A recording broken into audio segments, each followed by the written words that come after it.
আমার মেয়েটা 10 সালে 5 তারিখে নিয়ে গেল। 10 সালে 1 মাসের 5 তারিখে নিয়ে আমার মেয়েটার মারি ফেলাইতেছে তারা।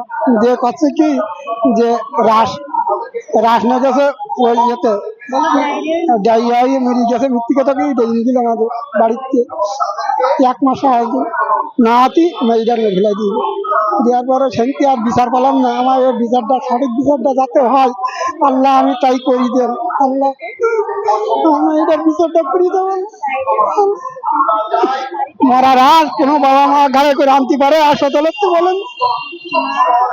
সেনকে আমরা কান্তি কান্তি এই বলতে আমার চোখে পানি নেই। তাই আল্লাহর কাছে বিচার চাইছি, আল্লাহ আমার এই বিচারটা একটু করে দেন। আমার জনগণের জন্য আমার কোর্টে মামলা করা হয়েছে। ওই রায় আল্লাহ